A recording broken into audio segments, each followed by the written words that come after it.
When this man saw a girl in freezing weather, he asked about her mom and got a chilling reply.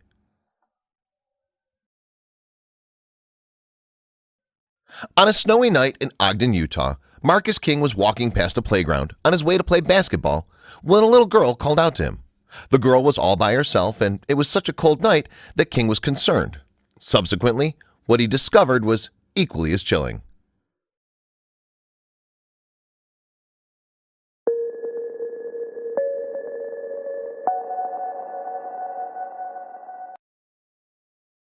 Hey guys, today I found you an amazing game. This is a must-have mobile game for all you RPG players. With over 10,000 combinations and 400 unique heroes, Alliance offers you an absolute freedom of choice like no other. Not only that, but the different game modes are definitely 5 stars. The real-time PvP, crazy giant bosses, and of course, massive guilds and nation battles. Even though my favorite is the big bosses, I can still put up a decent fight against the best RPG gamers viewing my channel.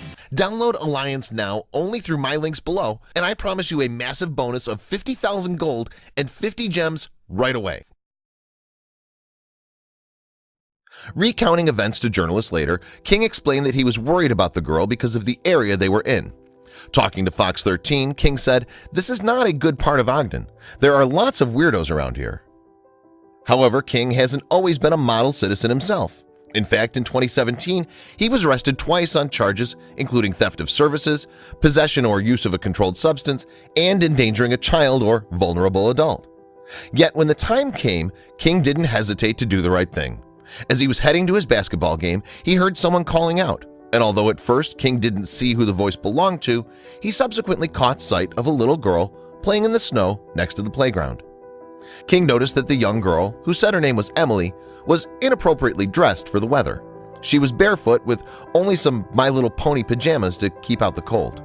She didn't have any jacket, no shoes, no parental supervision, King told Fox 13. "I just took action then and took her inside." By inside, King was referring to the Marshall White Community Center, and staff there called the police. But instead of leaving Emily, his job done, King waited with her until officers could get an idea where the little girl's family was. However, it was then that events took a disturbing turn.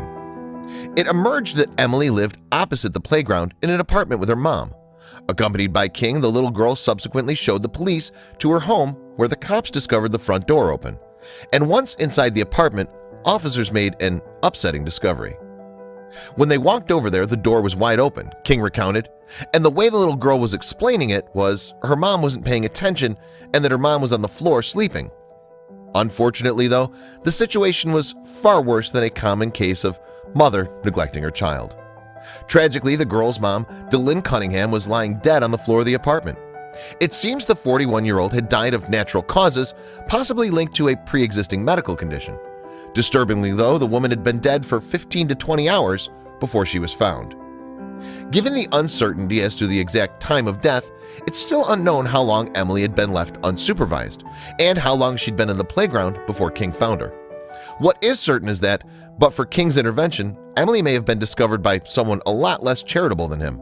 The girl could have also contracted hypothermia from being out in the cold. Happily, Emily is now in safe hands again. The little girl was being looked after by the Utah Division of Child and Family Services when a relative came across the Fox 13 report about Emily's discovery. Shelley Cunningham, the child's aunt, subsequently got in touch with the authorities to collect her niece and to praise the man who made it all possible. "Thank you, Marcus King," Cunningham posted on Facebook. "This was my sister and my niece. The little girl is safe. Thank you so much." Moreover, with the help of social media, the story spread further, and other relatives began to get in touch. They too were quick to show King their appreciation. "I wish I could have been there yesterday, Marcus," Ed Rowley, Emily's great uncle, wrote. "Not only would I have reached out to shake your hand, I would have given you a brotherly type hug.